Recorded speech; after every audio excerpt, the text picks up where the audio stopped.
No, No? 5 minutes. Okay, 5 minutes. Yeah. We are live, Elina. Ladies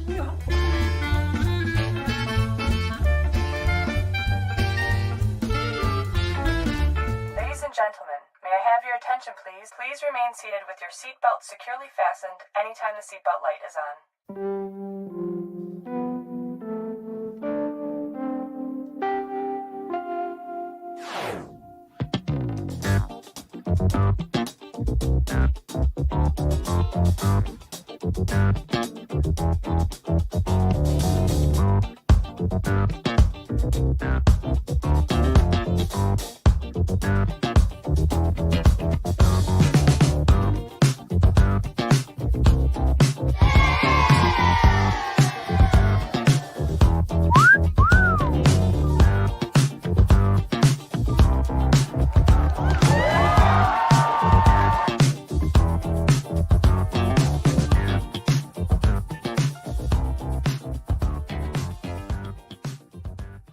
Hello, everyone. Hi, I'm Elina.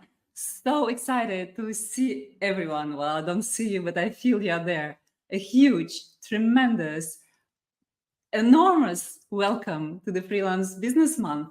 I am beyond honored to kick off this fourth edition of Freelance Business Month, an event that celebrates the spirit of innovation, creativity, and entrepreneurship in the field of freelancing.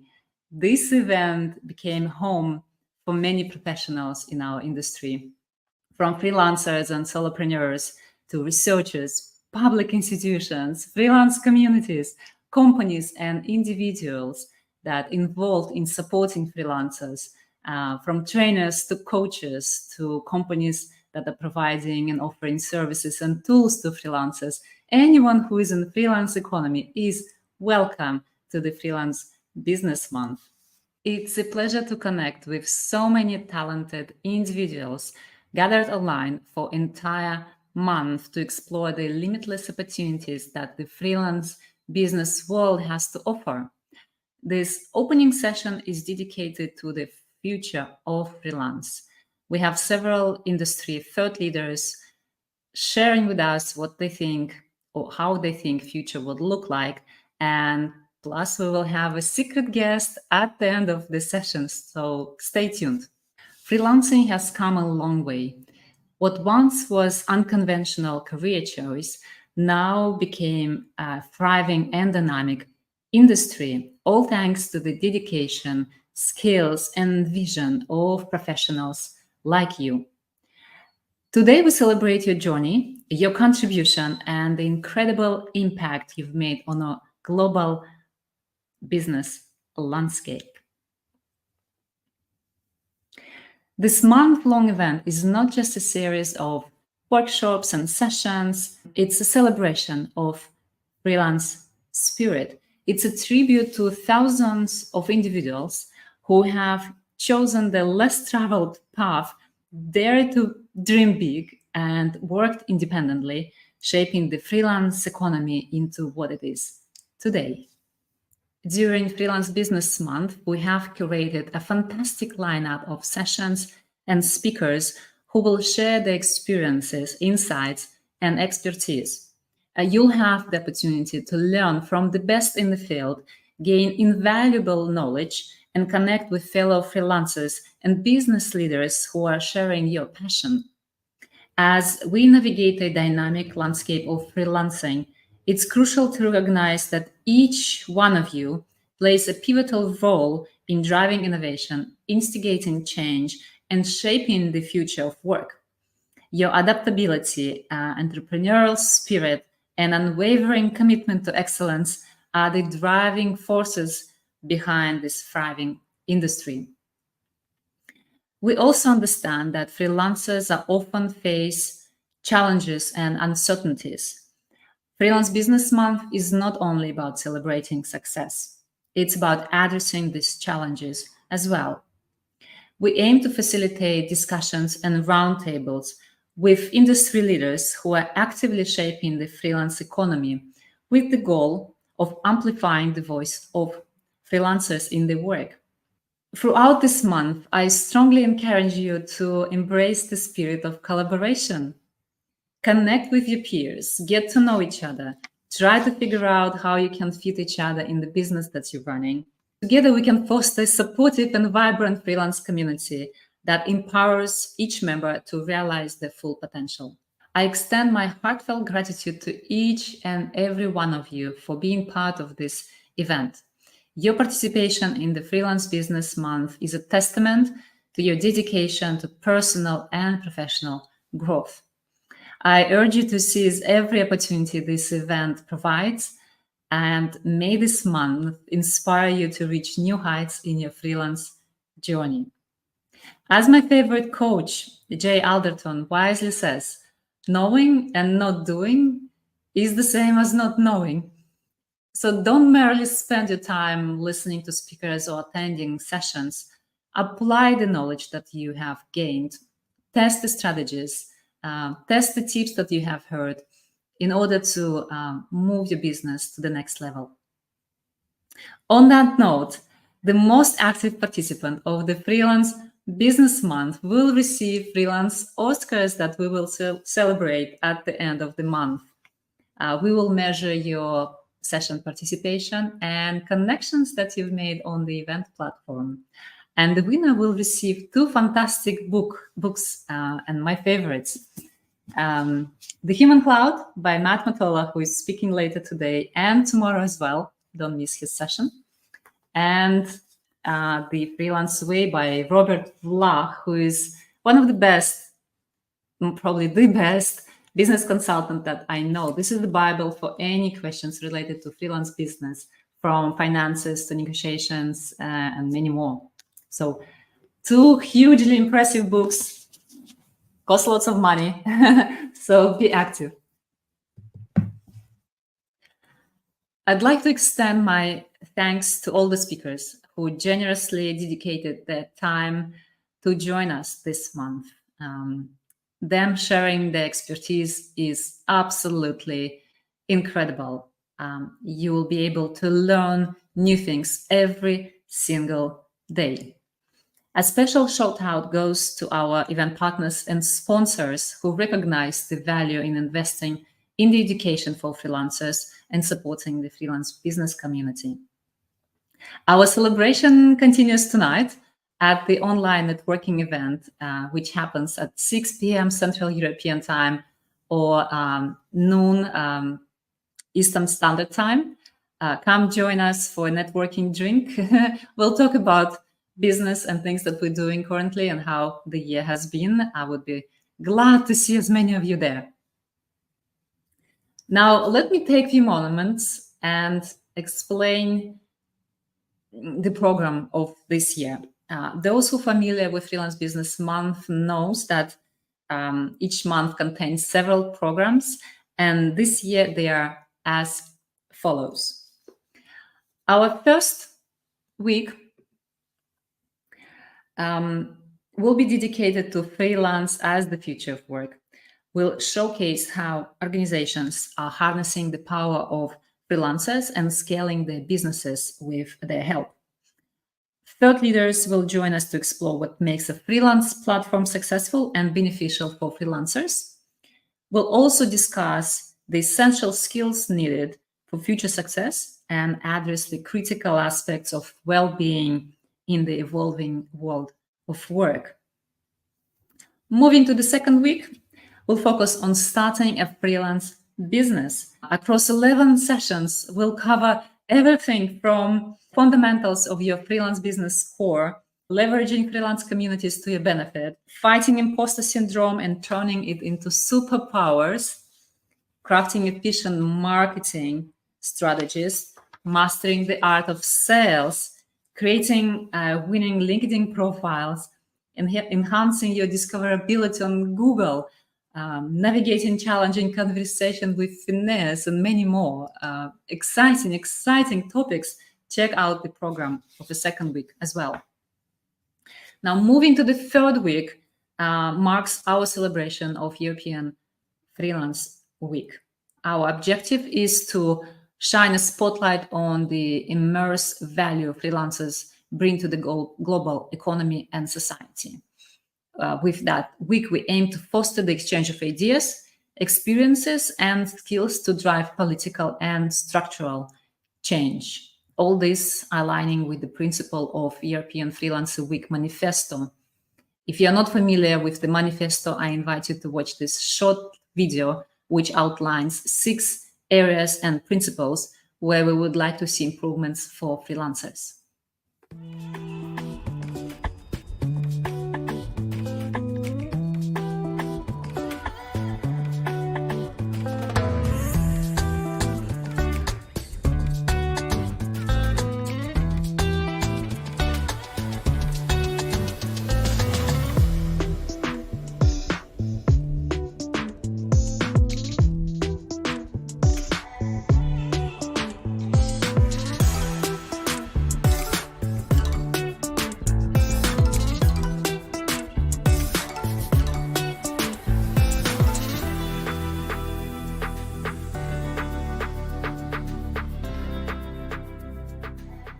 During the 3rd week, we'll explore the freelance ecosystem. We'll dive into freelance economy policies and regulations a little bit, and we will learn about successful freelance programs worldwide. We will also discover how organizations are safeguarding freelancers' rights and freedoms, and we will examine the economic benefits of freelancing, including its role in creating a more inclusive society. Additionally, we'll engage in discussions about artificial intelligence, of course, and how to harness it to our advantage. This 3rd week will also mark the celebration of the International Freelancer Day, with events taking place in 20 locations globally, generously sponsored and facilitated by Fiverr and WeWork. If you are in any of these locations, here, we invite you to join us by registering for this event on our website or event platform. The week following will be dedicated to growing your freelance business. We'll explore subjects such as design thinking, innovation, strategies to overcome growth obstacles. We'll do reflection on our brand and positioning. We'll discuss what to do when you have achieved the growth, what's next. Our journey will continue with an in-depth focus on marketing and sales, as well as critical aspects of finances and investments. Pretty interesting subjects, I have to say. We will conclude this remarkable month with several sessions. One of each would be a review of tech solutions available for freelancers, where you will have an opportunity to cast your vote for your favorite product. Don't miss that. It's on the 30th of October. And the closing session of the month will be dedicated to sharing insights from our ongoing survey, where we're collecting valuable data on how freelancers are finding customers. If you haven't shared your responses with us yet, please scan this QR code, and just 2 minutes and you will leave us your answers. I would hugely appreciate if you do that. As we commence this month with the future tag in it, allow me a few moments to share the journey of the freelance business community and our vision for the future. Since 2018, the freelance business community has evolved from a local Belgium-based community to a global force with representatives from over 60 countries. More than 3,500 freelancers have benefited from our events and masterclasses, and we're committed to maintain our position as the go-to organization for networking and educational opportunities for freelancers around the world. Our mission is to connect stakeholders in the freelance economy and serve as the central hub for anyone involved in this thriving industry. We take immense pride in the fact that Freelance Business Community and Freelance Business Month provide a unique platform where freelance ecosystem thought leaders, tech solution providers, enterprises, policymakers, research institutions, and freelancers from around the world come together for a month of valuable exchange. This is truly an extraordinary achievement. We've also released 2 comprehensive books, the Freelance Business Book and 300 Freelance Business Tips. You can find them here. If you haven't seen them yet, go on the website and download them. It's a crowdsourced effort from all the experts that we've seen and heard on our stages, sharing their best practices and their expertise so that you can benefit from this for free. Please do use this material to your advantage. This year, we have taken a global research initiative collaborating with 13 other communities. This effort aims to collect data about where freelancers finding work. I invite each and every one of you to participate if you haven't yet. Just scan this code, spend 2 minutes, and leave us your answers. The survey will close on 10th of October, and we will present this study at the end of the month. The closing session on 31st of October will be dedicated to this exact report. Now, as we delve deeper in the theme of future of work, I have invited several esteemed guests to the studio. They will shed light on what we should know, what we should expect, and what we should be aware of when we envision freelance as the future of work. The World Bank, for example, has recently published a report titled The Promise and the Peril of Online Gig Work. The report outlines global opportunities and risks associated with freelance work, offering recommendations and suggestions to governments worldwide. The World Bank has generously provided us with a video summary, which we will now watch. Let's have a look. Online gig work is opening a new horizon for jobs in developing countries. It holds significant potential for young people, women, and other vulnerable groups, but also comes with challenges. The World Bank report, Working Without Borders, The Promise and Peril of Online Gig Work, provides recommendations for countries to leverage these opportunities and mitigate risks while expanding social protections for all. Over the past decade, technology has fundamentally shifted traditional work patterns.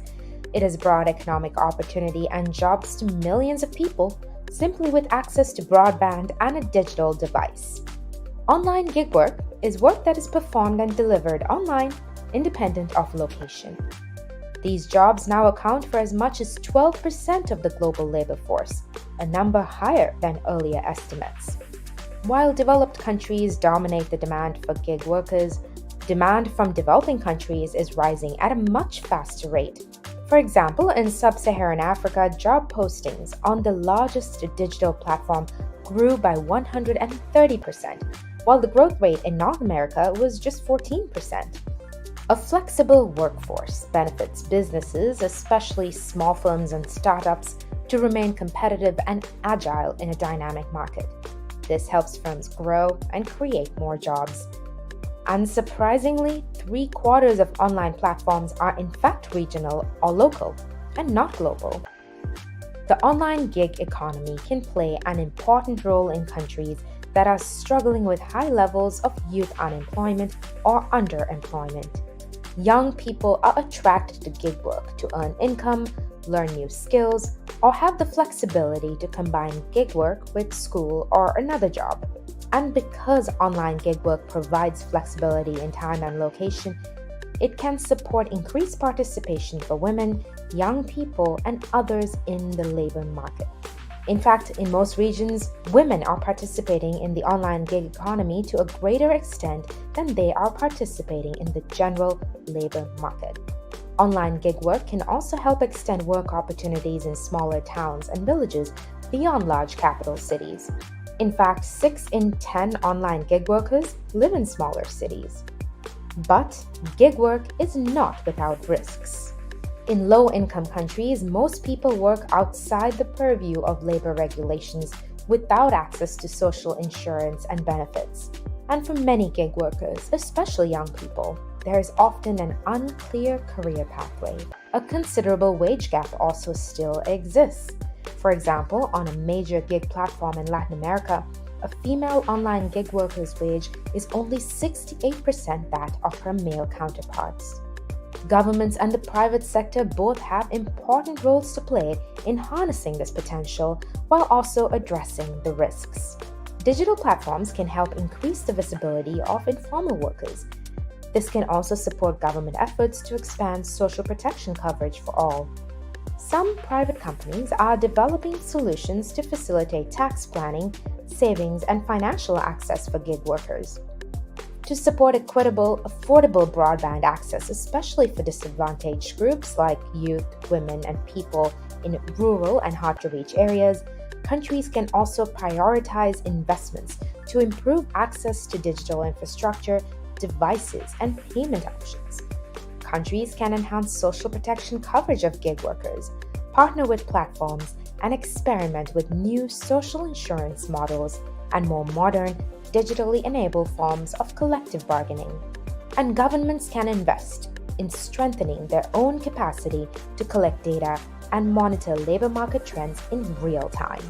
With these and other initiatives, developing countries can leverage this growing part of the labor market to create more opportunities, expand economic inclusivity, and increase prosperity for their people.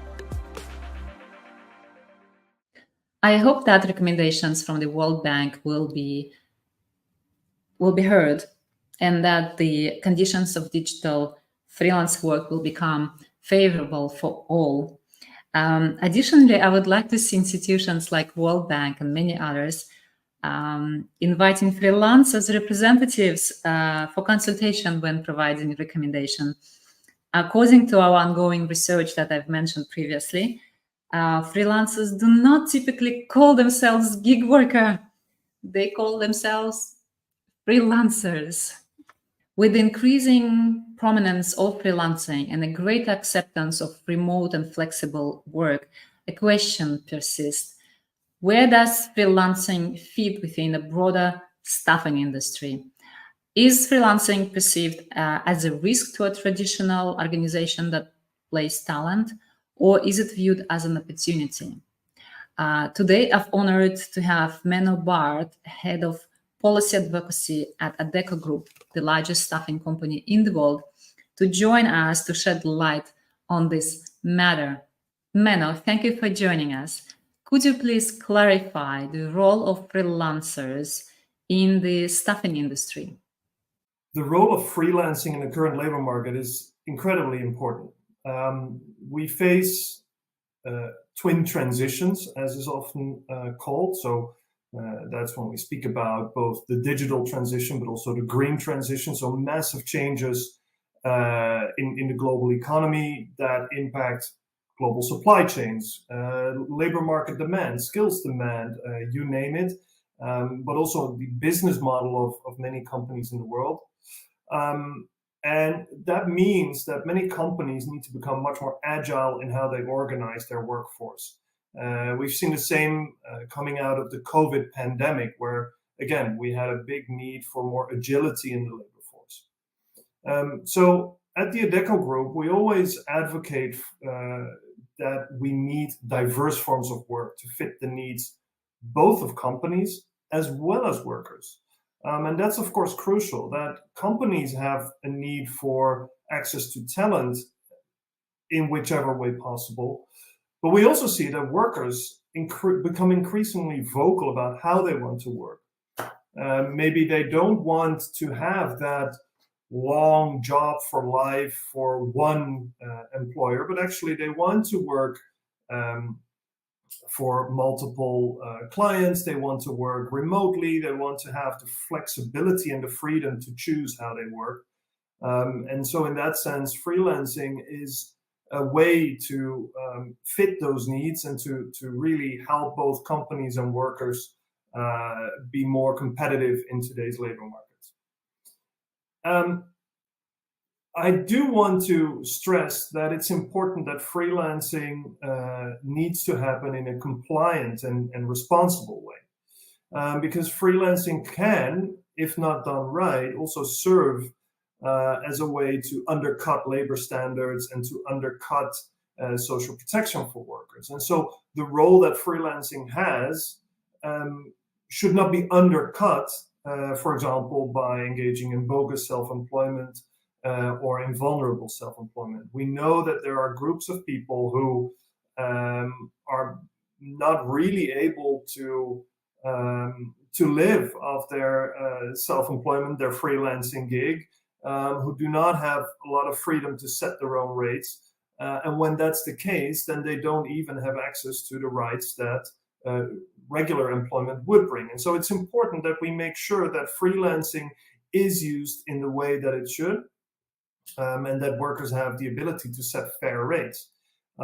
As a company that provide HR services in a broad sense, this is important to us because we feel that freelancing indeed is one of the ways that we also want to use to serve our clients, find talent as they see fit. But on the other hand, we believe that using non-compliant forms of work is an unfair competition to those players who actually do want to behave responsibly and with positive social impact on the labor market. Now, there is also an important regional difference to note here, because that problem that I just described of lack of compliance and undercutting social protection is, of course, very much a Western problem, maybe even a European problem, whereas in other countries where the largest part of the workforce might be informal, think of India or think of Nigeria or think of, well, whichever country, maybe in Latin America, that problem of informality with workers who have zero rights as is, there self-employment or freelancing can actually be a part of the solution, because then people actually become more regularized, have a better access to clients. And so there is no one-size-fits-all solution to how to deal with worker compliance and how to determine what role freelancing actually does have in the labor market. But it is important in our view that this is determined on a country-by-country basis, really taking into account the local situation. Thank you very much, Menno, for sharing these insights. You have brought up very interesting points. I particularly appreciated your comment about how vocal we became, about how we want to work. I remember being told that the most dreaded question at the job interview is, why did you change your job so often? I can guarantee that no one would ever consider asking this question to a freelancer these days. Right? What a change we have now. The World Bank report indicates that freelance economy is growing rapidly in some parts of the world. However, it appears that freelance economy has slowed down slightly, or not slightly, in the Western world post-COVID. I'd like to ask this question to the person who knows the answer 100%. Matt Mottola, I promise he'll be with us today. Matt Mottola is CEO of the Human Cloud. He's the author of this book, absolutely amazing person and the most knowledgeable individual that I know in our industry. So Matt, do you think we were perhaps a little bit overly enthusiastic about the freelance revolution taking over the world? Hey, Elina. Awesome question. You are not the first to ask it. We've been asked this a lot for the past 6 months, and we've had to have some difficult conversations for sure for the past 10 months, I would say. And so in terms of, has the freelance economy slowed down post-COVID? And I'm going to use the last 12 months as for the data. The answer is for some, yes, for some, no. So for some, and I'm going to say the ones that are doing well have been less than 10%. For some, they've seen record profits. They've seen record revenues. For others, they're hurting. And so let me start with the ones that are hurting. Actually, let me give a little bit of a preface.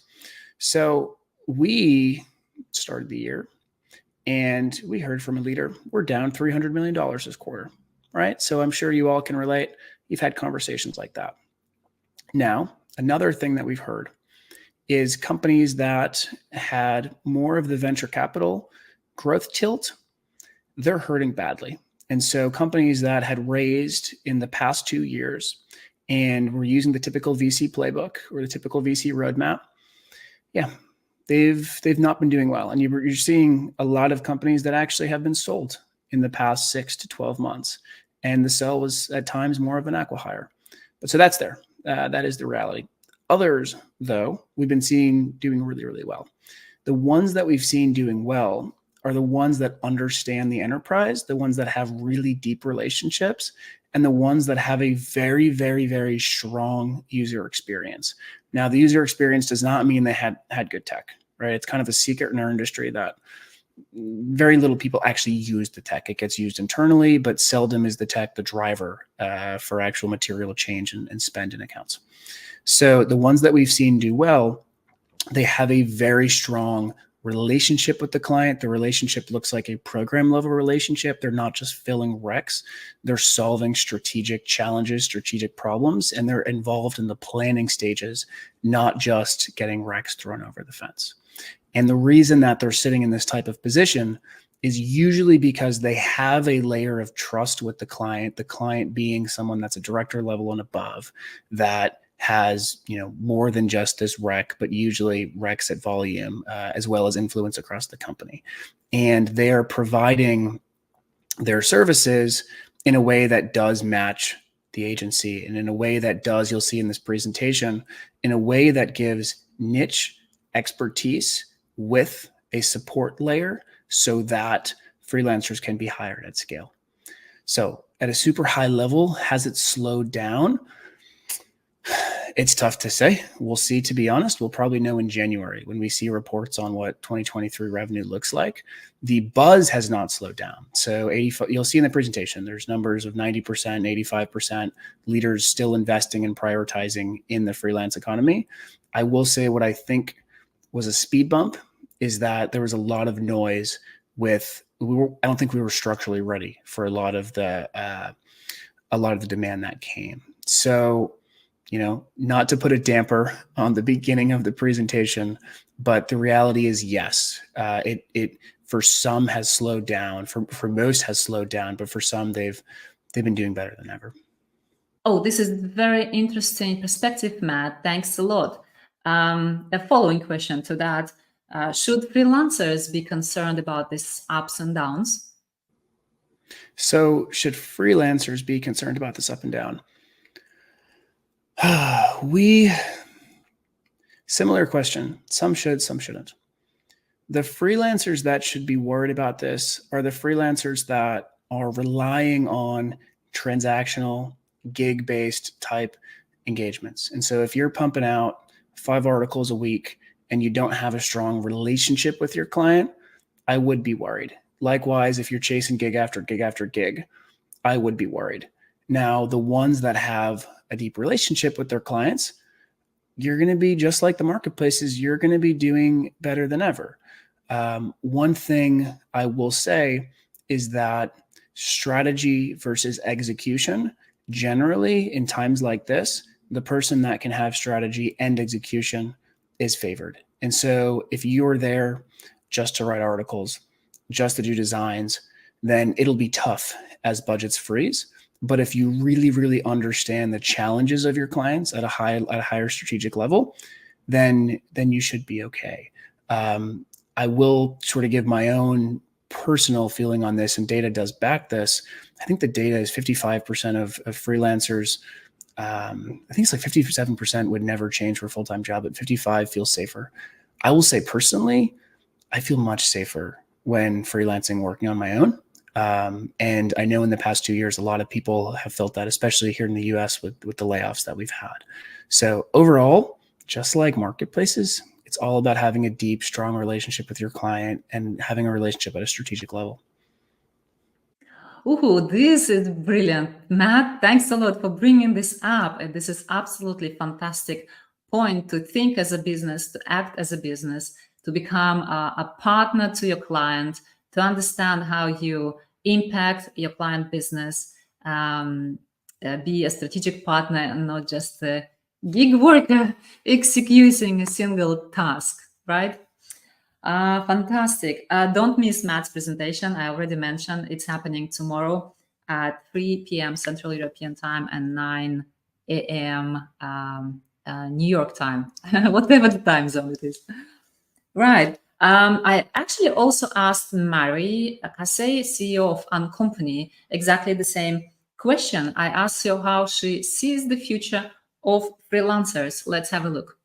So how do I see the future of work for freelancers? I think for the first time, I think companies are really starting to see the value in freelancers at all skill levels and at all levels. So from junior all the way through executive level, they're seeing the value and they're including them in their staffing plans on a regular basis. And so that's going to really push freelancers to understand how to operate a business their entire career. So how do they start a freelance business? How do they grow? And then how do they scale? So basically from the very beginning all the way through retirement, how to operate and build as a business and work as a professional all the way through the whole part of their career. And that will be really helpful for businesses who are looking to really tap into those professionals at all different points, all different phases of their skill level. Brilliant, Maari. Thanks a lot for your comment. I totally agree with you. Thinking broadly is a skill that can greatly benefit anyone who is involved in freelance work. Whether you're just starting up or growing up your freelance business, having a broader perspective enables you to generate ideas, understand how you impact your client's business, remain relevant with your value proposition, and uncover new untapped markets and niches. The ability to see a bigger picture often comes with education. According to our ongoing research that I mentioned already many times, 90% of surveyed freelancers agree that specialized freelance business education would significantly contribute to their success. Let us know what you think about it by participating in this research. Scan your code here. Here, right? Well, cool. Well, in the meantime, while you're answering the survey, I'd like to introduce another guest in the studio, Glen Hodgson, Secretary General of the Freelance Movement. Glen's work is of high importance to our industry. He has launched a petition recently aimed at protecting your platform workers, including freelancers, from potentially damaging legislation that could be introduced in the nearest future. I invite you to learn more about the petition and the EU directive here and join Glen's session on October 17th at 6 p.m. Central European Time or 12 noon Standard Eastern Time. Or Eastern Standard Time? Can someone help me with time zones? It's crazy. Okay. So Glen, you're well connected with the industry. What do you think needs to be done to ensure a bright future to our economy? And wait a second, hold on. I think we're gonna have a very serious discussion. Give me a second.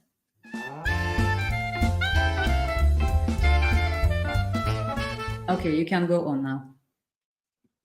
In terms of the future of work, I think there's a number of elements which need to be looked at to be able to bring this forward, facilitate it, but also ensure the best conditions possible for freelancers themselves. I think the first element within this is policy, having the right regulatory and policy environment. We're seeing things in the global space, particularly the US and the European Union with the Platform Worker Rights Directive, a very limited viewpoint, which is much more from a old style perspective of what is the labor market, more focused towards old style 9-to-5 jobs, not really taking on board the needs, wants and wishes of freelancers who want to really work in their own specific way. They want more freedom, they want more choice, they want to be able to earn more money. They don't want a presumption of employment. They don't really push down a route whereby they're a round peg pushed into a square hole. So this needs to be something that needs to be done correctly, and particularly by actually speaking to freelancers, speaking to individuals involved in this and understanding their needs. And I think this goes to the second point, which is education. So decision makers, politicians, media, decision makers of all stripes need to really be educated about what is the future of work. It's not just ride hailing and food delivery. It's much broader than that. It's everything from lawyers, IT programmers, all the way through to financial professionals, lawyers, architects, musicians, and models. There's so many people who are in the freelance space, so many sectors that are taking this on board, and it's individuals who are choosing this. It's their legitimate right. They're not doing it because they can't get a job. They're doing it because they want more opportunities. And also companies and organizations now are actually understanding the fact that they're getting much more out of this. They can actually sort of bring in knowledge, talent, and expertise to be able to deliver value. And I think it links to the fact that the world of work is changing as well. We're actually sort of bringing in individuals to do very specific jobs. The corporations are changing. They're having sort of fewer full-time employed people. They much more want to bring in the expertise they need as and when they need it to be able to deliver value. And I think it's the way in which we're changing now as well is that it's not how much time you spend in an office that counts. It's the value that you can bring. And I think that even though at the current time there is this push to bring people back to the office, this is short term. Over the longer period, I think we'll see much more sort of remote work options, actually bringing in freelancers and open talent, contractors to be able to do things on their own terms as long as the delivery is done correctly. And I think it's also important within this for organizations to treat freelancers with respect and treat them as part of the company, bring them into the organization, give them visibility of what's happening, give them visibility of what the company needs to do, and also the role that they have within that. I think by integrating freelancers much more into the organization, everyone will benefit from this. The company will get much better results, and individuals themselves will have more loyalty to the organization. They will actually be an ambassador, and they'll feel much more sort of I'd say joined up and part of the organization in a completely different way. And I think the final point is that the heart of all this is education. Education I talked about for the decision makers, but also education for the companies and the individuals themselves, how they can actually use freelancers properly, and also individuals who maybe want to take the leap from being a 9-to-5 employee to actually setting something up for themselves, being a freelancer. How do they do it? What are the nuts and bolts that they need to think about from a financial perspective, from a tax perspective? How do they find clients? How do they upskill and reskill in terms of their specific knowledge? What are the platforms they need to be part of? How do they actually sort of get part of communities to be able to find the right kind of projects where they can add the most value? And I think this is something that we need to sort of think about as an organization more and more. Certainly myself as an individual need to be able to look at as well. So it's going to be an interesting ride, and really very, very skin in the game, interested to be part of this whole procedure. Thank you so much, Glen. Sorry, but I'm going to take this off. I can't say anything with this one. Yeah, well, we circle back to the education topic, and I appreciate you highlighting it once more. I absolutely agree that there is still so much work to be done on the educational front for anyone who is in freelance economy, actually, not only freelancers, but platforms included, for example. I hope that Freelance Business Month can serve as a platform to educate and inspire companies to hire more freelancers, to explain how platforms should function, how freelancers can take benefit of current business opportunities, and so forth and so on. This week in particular, we'll discuss several interesting cases of companies hiring freelancers And therefore, it's a great opportunity for anyone who is thinking to engage with freelancers to attend and learn from this, from the speakers. While we've heard from industry leaders who shared their insights and their opinions about the future of freelancing, it would be remiss if I didn't invite a freelancer to share their thought on this subject. So here's what Anastasiia Dehtiarova, digital creator and marketer, has shared with me.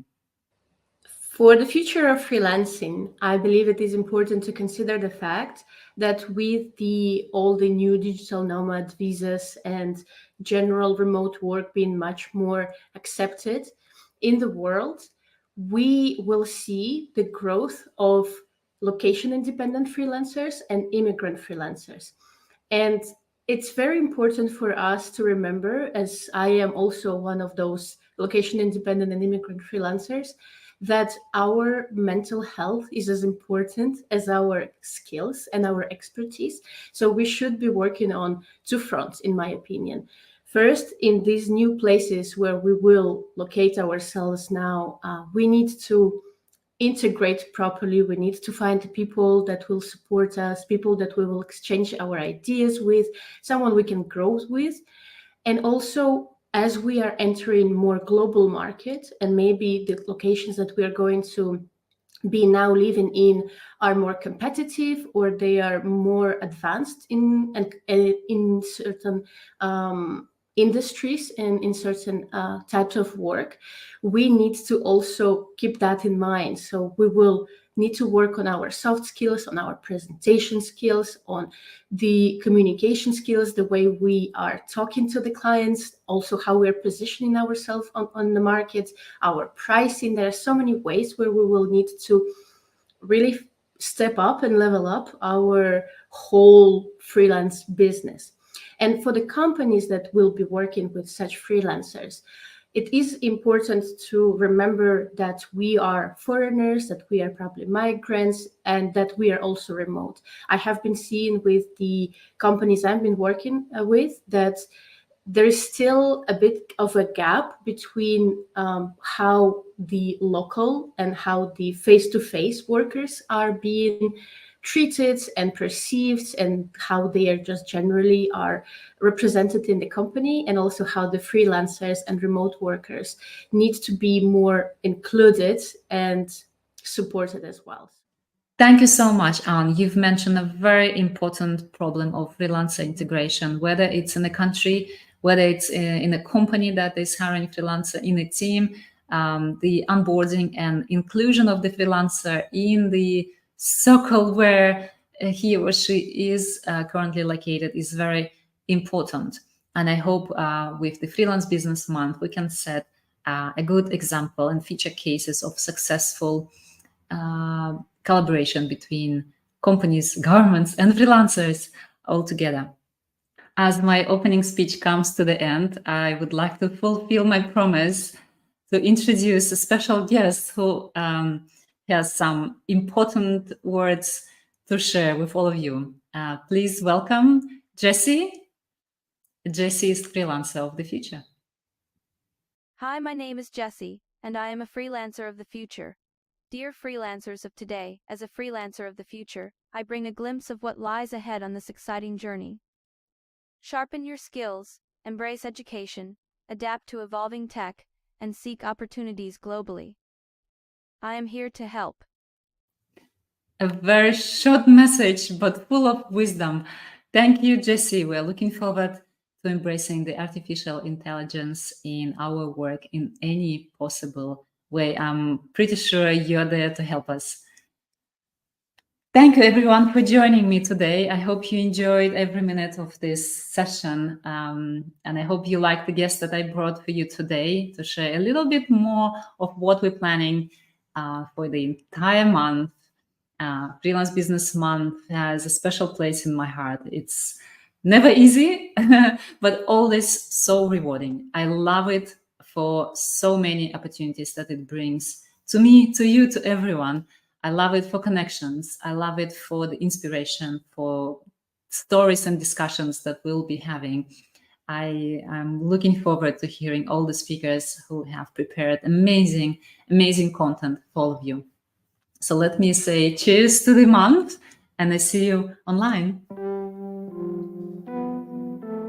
Is it just the water? Why did you put water in here? Salut.